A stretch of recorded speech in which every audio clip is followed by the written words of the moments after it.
بسم اللہ الرحمن الرحیم، السلام علیکم۔ میں ہوں سبی کاظمی، آپ دیکھ رہے ہیں فیس بک اور یوٹیوب۔ جمعرات کا دن ہے اور آج 25 ستمبر کی تاریخ ہے۔ پہلے اہم خبریں آپ کے سامنے اور پھر اس کا تجزیہ۔ کون بنے گا آرمی چیف اس وقت؟ جنرل عاصم منیر اور جنرل عاصم ملک کے درمیان مقابلہ سخت ہے۔ نواز شریف کی لندن بیٹھ کے پلاننگ بھی ہو رہی ہے۔ کچھ میں نے بھی اپنے ذرائع سے خبریں اکٹھی کی ہیں، معلومات کنفرم کی ہیں، وہ آپ کے سامنے رکھتا ہوں۔ خان کے ٹویٹر حملوں پر حکومت پریشان، 24 گھنٹوں میں 2 بار مذاکرات کی دعوت، لیکن خان نے انکار کیا۔ آج بڑے کیسز، علی مین گنڈا پور سمیت تحریک انصاف، عمران خان کی بہنیں موجود، اور وکلا کی جو بڑی آج گول میں پریس کانفرنس بھی، اور عدلیہ میں اہم معاملات۔ جسٹس جہانگیری نے سیکٹر کمانڈر کے حوالے سے گفتگو کی۔ 27 ستمبر کو سونامی کا معاملہ اور عوامی ایکشن کمیٹی کے کشمیر کے حالات، مذاکرات ناکام ہونے کے بعد خطرناک ہو چکے ہیں۔ 29 تاریخ کو دما دم مست کلندر، اور سعودی معاہدے میں 3 ٹوسٹ آئے ہیں بڑے اہم۔ اسرائیل پر آج یمن نے بہت بڑا حملہ کیا ہے اور اس کا جواب آنے والا ہے۔ شہباز شریف امریکہ میں موجود ہے، اور اسرائیل کے حامی لوگوں کو، پاکستانیوں کو لے کر کیوں پہنچا، اور خطرناک معاشی تباہی کے سلسلے بھی، انٹرنیشنل اداروں کے، ورلڈ بینک کے نئے بیانات بھی پاکستان کی معیشت پر، وہ آپ کے سامنے رکھتا ہوں۔ لیکن سب سے پہلے بھی شہزاد اکبر صاحب نے ایک بڑی بریکنگ خبر جاری کی۔ رانا ثناء اللہ کی مدد سے نواز شریف DGI کے ساتھ ملاقاتیں کر کے آرمی چیف کی ایکسٹینشن اور مدت ملازمت توسیع کو روکنے کے لیے سرگرم ہیں۔ نواز شریف کو باقاعدہ پلاننگ کے تحت ملک سے باہر بھیجا گیا، وہ ان کی پہنچ سے دور ہوئے، اور وہاں وہ DGI عاصم ملک صاحب کو آرمی چیف بنانا چاہتے ہیں۔ اور اس وقت عاصم منیر صاحب اور عاصم ملک صاحب کے درمیان کشمکش شروع ہے۔ انہوں نے ثبوت بھی بہت سارے پیش کیے۔ شہزاد اکبر صاحب کی خبر میں جان اس لیے ہے کہ ان کو یہ اقتدار کے دریچوں کو جانتے ہیں، ان کا وقت گزرا ہوا ہے، یہ اسٹیبلشمنٹ کے ساتھ بڑا قریبی اور خصوصی تعلق بھی ان کا رہا ہے، خان کے خصوصی مشیر کے طور پر بھی آئے تھے، اس لیے ان کی خبر کی اہمیت ہے۔ پھر میں نے بھی سلسلے گھوڑے دوڑائے۔ رانا ثناء اللہ کے پھر بیانات بھی سامنے آئے۔ عمران خان سے مذاکرات کے 24 گھنٹوں میں 2 مرتبہ دعوت بھی، جو عمران خان نے منع کی، انکار کیا۔ اصل معاملہ جو آپ کو پتہ ہے اس وقت یہ چاہتے ہیں کہ عمران خان ہمارے ساتھ مل جائے تو ہم ایکسٹینشن روک دیں۔ اس میں مجھے باقاعدہ وضع نظر آ رہا ہے۔ شہزاد صاحب چونکہ آل شریف کو بھی بڑی اچھی طرح جانتے ہیں، ان کے سورسز بھی اعلیٰ سطح پر بھی ہیں اور آل شریف خاندان میں بھی، تو ان کے بیانات کی اہمیت ہے۔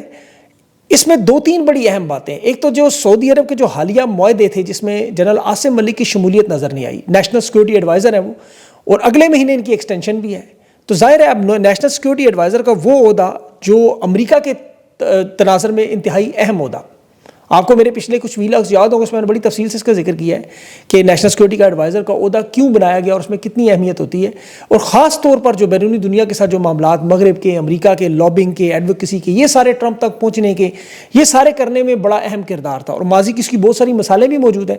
اس کے علاوہ پھر آل شریف کی بھی اگر آپ پوری تاریخ اٹھا کے دیکھیں تو نواز شریف 6 آرمی چیف کے ساتھ جھگڑا کر چکا ہے، 6 دفعہ، ایک دفعہ نہیں، 6 دفعہ۔ 2024 کے الیکشن کے بعد بھی جو نواز شریف کے ساتھ ہوا، جو وزیر اعظم کے طور پر امیدوار تھے، نشستیں ان کی چھین لی گئیں۔ ڈاکٹر یاسمین راشد والی نشست صرف اس لیے دی گئی کہ وہ 9 مئی کے کیسز کو رکھنا تھا، ورنہ نواز شریف صاحب کو وہ بھی نہ ملتی۔ تو اب حقیقی معنوں میں ان کی جو اہمیت اور ریلیونٹ کرنا، سائڈ پہ کرنا، اور اس میں دیکھیں جو سب سے بڑا خطرہ ایکسٹینشن کے معاملے پر جو ہو سکتا ہے جسے دور کیا گیا تھا، وہ جنرل ندیم انجم تھے، اور اس کے علاوہ جو مختلف کور کمانڈرز، اگر آپ پوری ان کی تاریخ دیکھیں، جیسا پشاور میں جنرل حسن تھے، گجرانوالہ، منگلا، یہ سارا معاملہ آپ ماضی کے سن چکے ہیں، اس کی میں تفصیل میں دوبارہ نہیں دہراتا۔ لیکن اس میں جو اہم ترین معاملہ امریکہ میں شہباز شریف کی ملاقات آپ دیکھیں، اب جس طرح بھرپور لابنگ سے ڈونلڈ ٹرمپ تک، وائٹ ہاؤس تک لنچ بھی ہوا، پہنچا بھی گئے، تو اب جنرل عاصم ملک جو DGI ہیں، یہ ان کی بدولت ہوا، تو حکومت بڑی محتاط انداز میں چل رہی ہے۔ اب یہ شہباز شریف کی ملاقات کے بارے میں بھی دیکھیں، اناؤنس نہیں کر رہے تھے کہ جب تک اعلان خود حکومت امریکہ کی نہیں کرتی یہ نہیں کریں گے۔ اب شہباز شریف کو ڈونلڈ ٹرمپ کے ساتھ اکیلے ملاقات کے لیے نہیں بھیجا جاتا، اس میں آرمی چیف امریکہ جانے کی تیاری کر رہے ہیں۔ اب اس میں آرمی چیف اگر موجود ہوں گے تو شہباز شریف کی خواہش ہے کہ اسحاق ڈار بھی میرے ساتھ موجود ہو۔ اب آرمی چیف کے ساتھ اگر محسن نقوی بیٹھ جائیں تو پھر تو معاملہ دوسری طرف چلا جائے گا، لیکن یہاں ہونا تو آپ کو پتہ ہے DGI عاصم ملک صاحب کو چاہیے، اور اگر یہ نہیں ہوتے تو پھر سارا معاملہ آپ کے سامنے کھل کے آ جائے گا، کیونکہ امریکہ کی طرف سے بگرام ایئر بیس کا جب سے معاملہ شروع ہوا ہے، دلچسپی کا 3 لگاتار بیانات آئے ہیں، اس کے بعد افغانستان میں اب آپریشن کا معاملہ جو براہ راست امریکہ دوبارہ وہ غلطی نہیں دہرانا چاہتا، یہ سبق ماضی سے سیکھ چکے ہیں کہ اپنی فوج بھیجنے کی بجائے انہیں مکمل طور پر پاکستان پر بھروسہ کرنا چاہیے، اور جس طرح ہندوستان کی جنگ چین کے تعاون سے ہندوستان کو ہرایا جا سکتا ہے، تو افغانستان میں لگائی جائی جنگ میں امریکہ یہ سیکھ چکا ہے کہ ان کے تعاون سے وہ یہ بھی جیت سکتے ہیں۔ 1980 میں وہ سمجھتے ہیں کہ جس طرح سوویت یونین کو ہم نے اتنی بڑی طاقت کو امریکہ نے پاکستان کی فوج کے ساتھ مل کر، افغانیوں کے ساتھ مل کر اس کو ہرایا، تو انہیں لگتا ہے کہ یہ یہاں افغان حکومت کو گرانا کوئی مشکل کام نہیں، لیکن یہ بہت بڑی غلط فہمی ہے۔ اور اس میں ابھی دیکھیں جو سعودی عرب اور پاکستان کا دفاعی معاہدہ ہے اسے آپ ذہن میں رکھیں، یہ معاہدہ باقاعدہ طور پر اسی لیے امریکہ کی مرضی سے ہوا. یہ lieutenant general retired Tariq Khan صاحب ہیں، انہوں نے اقرار کیا کہ جب تک امریکہ منظوری نہ دے معاہدہ ہو ہی نہیں سکتا تھا. امریکہ کی منظوری سے ہوا، اصل محافظ ابھی بھی امریکہ پیچھے ہے. معاہدے کے حوالے سے حکومتی رہنما بھی خود اب تسلیم کر رہے ہیں کہ اس معاہدے سے تو ہمیں الٹا نقصان ہو رہا ہے، کہ ہم مشکل میں پھنس گئے ہیں، کہ ایک طرف سیکیورٹی کی ضمانت جو ہم نے چین سے لی ہوئی ہے، پاک چین اسٹریٹجک پارٹنرشپ جسے ہم نے مکمل کرنا ہے، ایک تو اسے بہت بڑا دھچکا ہے کیونکہ امریکہ کے ساتھ جب بھی کوئی معاہدہ ہو اس کا نقصان ہمیں چین کے ساتھ تعلقات میں ہوتا ہے. اور اس میں جو تیسرا بہت بڑا ٹوسٹ ابھی دیکھیں یمن کے حوالے سے. اب یمن میں جنوبی اسرائیل میں آج ڈرون حملہ ہوا رات کو، اسرائیل کی فوج جسے روکنے میں بری طرح ناکام ہوئی. بحیرہ احمر کے کنارے اسرائیل کا شہر ہے آلات، وہاں پر 20 لوگ شدید زخمی ہوئے، سوشل میڈیا پہ ویڈیوز کی بھرمار ہے. پھر اسرائیل کے جو وزیر دفاع ہے اس نے بیان دیا کہ اب دہشت گردی کی وجہ سے ایران، لبنان، غزہ کے بعد اب ہم یمن کی طرف پوری طاقت سے جائیں گے. یہ سیاحوں کا شہر آلات تھا، کافی عرصے سے یہاں ڈرون حملوں میں بڑے نقصانات ہوئے ہیں. 2024 میں بھی یمن کے حوثیوں نے یہاں ڈرون حملے کیے ہیں اور اس وقت بھی کافی زخمی ہوئے تھے. اب غزہ کی جنگ کے دوران فلسطینیوں کے ساتھ یکجہتی میں یمن جو ہے وہ اسرائیل پر یہ ڈرون میزائل حملے بڑھا رہا ہے. بحیرہ احمر میں بھی مسلسل جہازوں کو نشانہ بنایا جا رہا ہے. اسی لیے اسرائیل نے یمن کے جو حوثی کنٹرول والے علاقے ہیں وہاں پر شدید بمباری بھی کی. اب حدیدیہ میں وہاں درجنوں افراد جو شدید زخمی بھی ہوئے یمن کے، اس کے بعد اب ان کے حملوں میں تیزی آنے والی ہے. اور یہاں پر یہ یاد رکھیں کہ سعودی عرب کے یمن کے حوالے سے سیکیورٹی خدشات موجود ہیں. 2014 سے ان کی بڑی شدید خانہ جنگی بھی ہوئی یمن کے حوثیوں کے ساتھ، آپ کو پتہ بڑے قریب ہیں ایران کے بھی. بلا شبہ سعودی عرب نے 2015 میں وہاں فوجی اتحاد بنا کے باقاعدہ فوجی مداخلت بھی کی، پاکستان سے بھی بلکہ فوج مانگی گئی تھی. نواز شریف نے بھی انکار کیا، پھر عمران خان نے بھی اس کا انکار کیا. اور سعودی عرب کو یہ بہت بڑا خطرہ تھا کہ حوثیوں کا یمن میں اگر یہ بڑھ گیا انفلوئنس تو وہ کہیں سعودی عرب کی سرحدوں کی طرف نہ آئے. اچھا 2023 میں اس میں بہت بڑی ڈیولپمنٹس ہوئی تھی، جو سعودی عرب ایران کے تعلقات بحال ہوئے اور اس کے بعد سعودی عرب نے یمن سے نکلنے امن کے مذاکرات بھی کیے اور بڑے پیمانے پر وہاں سعودی بمباری اور براہ راست جنگ کو ختم کر دیا گیا. لیکن یمن کی جو حوثی ہیں وہ شمالی یمن پر قابض ہیں، وہاں ان کی حکومت بھی بنی ہوئی ہے، سرکاری سطح پر کمزور ہیں، لیکن وہ چھوٹے پیمانے پر جھڑپیں اور مسلسل حملے جو ہیں وہ اسرائیل پر جاری رکھتے ہیں. اور سعودی عرب بھی اپنی وہاں فوجی مداخلت مکمل طور پر واپس نہیں لیتے. فوجی اعتبار سے، سیاسی اعتبار سے معاملہ موجود ہے، لیکن اسی لیے سعودی عرب نے ابھی برطانیہ کے ساتھ بھی بحیرہ احمر پر معاہدہ کیا ہے. اب یہ معاہدے بڑے اہم ہو گئے ہیں، اس لیے اس کو یاد رکھیے گا. ایک معاہدہ ڈونلڈ ٹرمپ نے بھی تیل کا پاکستان کے ساتھ کہا تھا کہ یہ بڑا تیل نکلا ہے جی، اتنا تیل کہ ہندوستان خریدے گا، وہ جھوٹا بیان نکلا. امریکہ کے وزیر توانائی کرس وائٹ نے لا علمی کا اظہار کر دیا، بلکہ وہ صحافی کا شکریہ ادا کر رہا تھا جسے سوال پوچھا کہ آپ سوال نہ پوچھیں، مجھے تو پتہ ہی نہیں کوئی ایسا پاکستان میں تیل بھی موجود ہے. وہ وزیر توانائی کرس وائٹ کہہ رہا تھا کہ اس معاہدے کے بارے میں تو نہ میں نے کبھی کوئی دیکھا ہے، نہ سنا ہے، نہ کسی امریکی کمپنی سے بات ہوئی. 30 سال پہلے میرا سسر پاکستان میں کام کر چکا ہے، شاید اسے کچھ پتہ ہو لیکن وہ ریٹائر ہو گئے. اب جہاں دعویٰ کیا جا رہا ہے کہ دوسرا تیل کا بڑا بحری بیڑا پہنچ رہا ہے پاکستان، شپ، اندازہ کریں. لیکن کس کمپنی کا انتخاب، منصوبہ کون شروع کرے گا، تیل کون نکالے گا. بھارت بھی اس پر آپ کو پتہ جو رد عمل دے رہا ہے وہ کہہ رہا ہے ہم اسے سنجیدگی سے نہیں لیتے. ٹرمپ کا بیان آپ کو پتہ ہے، اب لوگ نہیں مانتے اس کو. اسی طرح کے معاہدے آذربائیجان، سعودی عرب، کویت سمیت جنٹری بیچ وہی معاملہ ہے. معاشی حالات پر ابھی ورلڈ بینک نے جو تفصیلی رپورٹ جاری کی ہے، میں آپ سب سے کہوں اسے ضرور پڑھیں ایک دفعہ. یہ معاشی ترقی کا جو پورا ماڈل انہوں نے کہہ دیا کہ مکمل ناکام. یہ جو عاصم منیر صاحب نے جو بنایا، آبادی کا 64% نوجوانوں پر جو مشتمل ہے، اس میں 37% نوجوان مکمل طور پر بے روزگار. یعنی 5 کروڑ، آپ اندازہ کریں نا، 15 کروڑ کی آبادی نوجوانوں کی بنتی ہے 24 کروڑ میں، اس میں 5 کروڑ 68 لاکھ نوجوان اس وقت مکمل بے روزگار، نہ تعلیم نہ ہنر. اور کوئی معاشی منصوبہ ایسا نہیں کہ ان 5 کروڑ بچوں کے لیے کچھ کیا جائے جو لائبلٹی بن چکے ہیں. اور یہ سارے جنریشن زی والے ہیں، انقلاب والے، وہ نیپال، بنگلہ دیش، سری لنکا والے بچے. اب یہ دیکھیں کہ ورلڈ بینک کہہ رہا ہے کہ ان کے پاس آگے بھی معاشی ترقی کا کوئی ماڈل نہیں، یہ غربت میں کوئی کمی نہیں کر سکے. پاکستانیوں کی آمدنی ختم ہو چکی ہے، قوت خرید ختم ہو چکی ہے، غربت 8 سال کی تاریخ میں سب سے بلند تر سطح پر ہے. اور غیر رسمی ملازمت، یعنی جو دہاڑی دار ہوتے ہیں جن کے پاس کوئی پکی نوکری نہیں، ورکشاپوں پر، گھروں میں صفائی کرنا، یہ چھوٹے موٹے آپ کو پتہ ہے یہ اوبر اور فری لانسنگ ڈلیوری کرنے والے تمام لوگ یہ بڑی مشکل سے گزارا کریں. اور ایک امیر اور غریب کے درمیان فرق میں 42% اضافہ ہوا ہے. اشرافیہ بہت زیادہ امیر اور نیچے سارا طبقہ بری طرح پس چکا ہے، محروم ہو چکا ہے. یعنی ان کے پاس پینے کا پانی، کھانے کی روٹی اور سر پر چھت ایک لگژری ہے، آپ اندازہ کریں. اور حکومت کی تمام جو کاوش ہے وہ جھوٹ اور فراڈ ہے. اور یہ خود ان کے جو انٹرنیشنل ورلڈ بینک کے ڈائریکٹر ہیں وہ کہہ رہے ہیں کہ یہ جو ماڈل ہے، یہ جو عالمی بینک کا IMF نے بنا کے دیا، یہ اس پر عمل نہیں کر سکے. اور برسوں کی محنت سے حاصل کی ہوئی تمام کامیابیاں ضائع ہو. یہ کنٹری ڈائریکٹر ان کے بلور مانگا گا، اس کی آپ اسٹیٹمنٹ خود پڑھیں، آن ریکارڈ موجود ہے.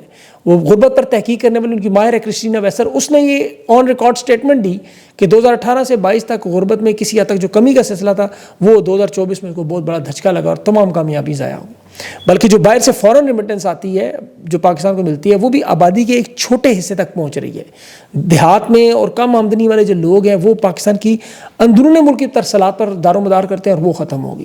خواتین کا اسی طرح لیبر فورس میں شمولیت نہ ہونے کی وجہ سے وہ الگ تباہی بربادی. تو یہ حالات ہے بھائی معیشت کے.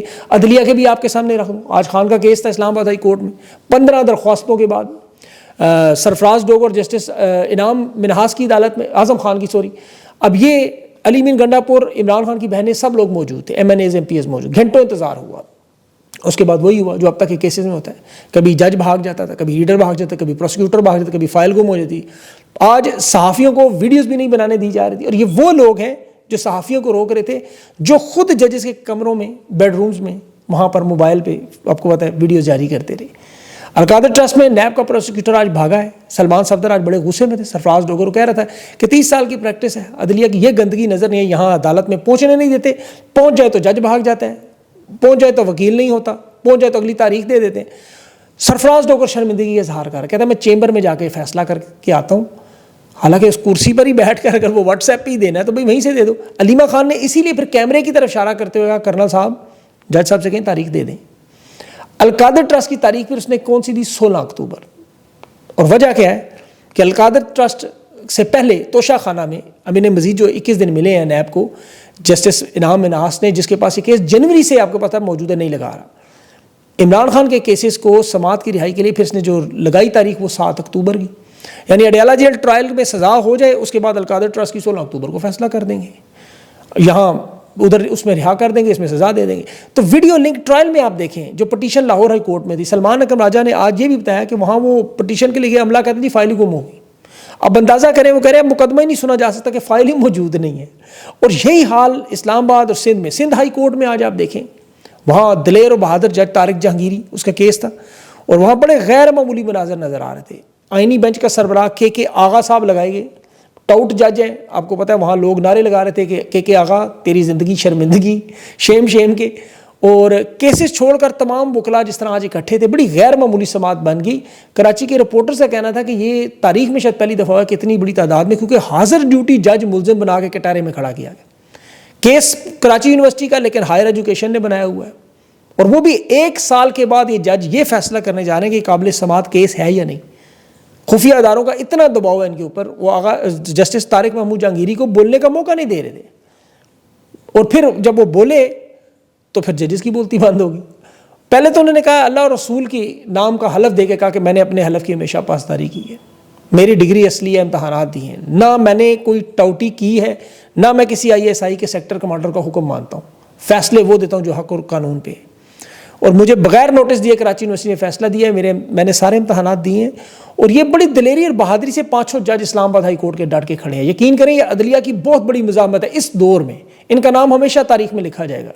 بڑے قابل تحسین ہیں جو آپ دیکھیں، قابل جو اس وقت وکلا سارے کیسز چھوڑ کے جو آئے ہوئے تھے وہاں اسی لیے آئے ہوئے تھے، انہیں پتہ ہے کہ یہی چند جج رہ گئے ہیں جو امید ہے.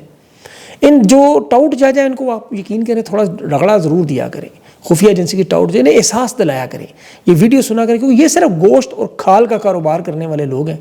پرویز مشرف کے دور میں تباہی نہیں تھی، ضیاء الحق کے دور میں تباہی نہیں تھی. یقین کریں عدلیہ کی وہ تباہی و بربادی کہ ہر ہائی کورٹ کو اٹھا کے دیکھ لیں، ہائی سپریم کورٹ کو اٹھا کے دیکھ لیں، ایسا گھٹیا فیصلہ، ایسے غلط کام ہو رہے ہیں.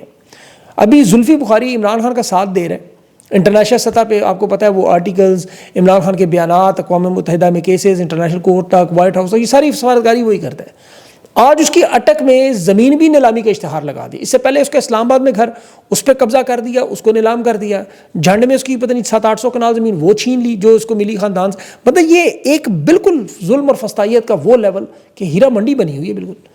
وکلا کی گول میز کانفرنس ہو رہی ہے، سلمان اکرم راجہ، لطیف کھوسا، شاہد جمیل، وہ بیرسٹر علی ظفر، یہ سارے موجود، حامد علی خان بھی. وہ وہاں پولیس پہنچ جاتی ہے، وہ ہوٹل میں انہوں نے پریس کانفرنس کرنی تھی، گول میز کانفرنس نہیں کرنے دیتے. خیر وہ بھی وہاں چل رہی ہے. فلک جاوید کو دیکھ لیں، وہ کیس اسلام آباد ہائی کورٹ میں اس کے والد نے درخواست ڈالی، ارباب محمد طاہر کہتے ہیں 2 بجے تک IG آ کے بلائے، اور وہ کیس لے کے اٹھا کے لاہور اچھرا میں، کیونکہ وہاں جسٹس عالیہ نیلم کی حکومت ہے. مطلب ایسی منڈیاں لگی ہوئی ہیں عدالتوں میں، یقین کریں سپریم کورٹ سے لے کے لوور کورٹ تک ایک تباہی و بربادی. پھر نتیجہ اب کیا نکلے گا؟ آزاد کشمیر میں اب یہ جو عوامی ایکشن کمیٹی کے ساتھ انہوں نے بھیجا اس کو امیر مقام کو اور طارق فضل چودھری کو، 29 تاریخ کو ان کا بہت بڑا احتجاج ہے، اسے منسوخ کروانے کے لیے مذاکرات کی کوشش. یہ دونوں وہاں گئے اور انہوں نے ہاتھ اٹھا لیے کہ یہ تو معاملہ ہمارے دائرہ اختیار سے باہر ہے. اس میں جو مہاجرین کی 12 جعلی نشستیں تھیں اور اشرافیہ کی مراعات ختم کرنا، اب اشرافیہ مراعات ختم کرے گی اپنی. انہوں نے کہا یہ تو آئینی مسئلہ ہے جی، یہ تو نہیں ختم ہوگا. پھر مذاکرات ختم. اب یہ 29 ستمبر کا جو احتجاج ہے، یہ بہت اہم معاملہ ہے عوامی ایکشن کمیٹی کا، کیونکہ میں آپ کو بتاؤں مقبوضہ کشمیر میں لداخ میں جو احتجاج ہوا وہ یہ دیکھ رہے ہیں، کشمیر کے لوگ دونوں ایک طرف سے ایک جیسے ہیں. اب شہباز شریف اقوام متحدہ میں کشمیر کی بات اٹھانے جا رہا ہے، اور یہاں پاکستان میں عوامی ایکشن کمیٹی آزاد کشمیر میں یہ ہو رہا ہے. مقبوضہ کشمیر کے حالات وہاں بھی تشویشناک ہے معاملہ، پہلگام وہیں سے شروع ہوا تھا جنگ کا معاملہ، یہ یاد رکھیں. ہندوستان کے آرمی چیف کو جنرل انیل چوہان کو بھی 8 مہینوں کی ایکسٹینشن عارضی طور پر ہندوستان کو دینی پڑی، وہ اتنے مجبور ہو گئے. یہ بڑے کم واقعات ہوئے ہیں وہاں پہ. ایک دفعہ اس کو جنرل منوج پانڈے کو ملی تھی 1 مہینے کی ایکسٹینشن، وہاں بڑا شور مچا تھا، اور وہ بھی الیکشن کے موقع پر ایکسٹینشن دی گئی تھی. اب دوسری دفعہ ان موقع پر ہندوستان 8 مہینے کی عارضی ایکسٹینشن دینے میں موجود. تو یہ معاملہ اتنا آسان نہیں ہے، دونوں طرف سطح خیر نہیں ہے. کشمیر کے لوگ آزادی مانگتے ہیں دونوں طرف سے. تو وہاں کے ان حالات میں پاکستان میں جہاں ایک طرف تحریک انصاف کا عوامی جلسہ، تاریخ کا سب سے بڑا جلسہ بننے والا، جس میں پورے ملک سے قافلے آ رہے ہیں، وادی تیرا کے معاملات آپ کے سامنے ہیں، خیبر پختونخوا میں دیکھیں، بلوچستان میں دیکھیں، سیاسی عدم استحکام کو دیکھیں. یہ جو پختونخوا سے بلوچستان تک کا جو معاملہ ہے، یہ مجھے بڑے حالات خطرناک لگ رہے ہیں، اسی لیے میں نے یہ ساری تفصیل آپ کو رکھی. اللہ ان کو عقل دے اور پاکستان پہ رحم کرے. اللہ حافظ.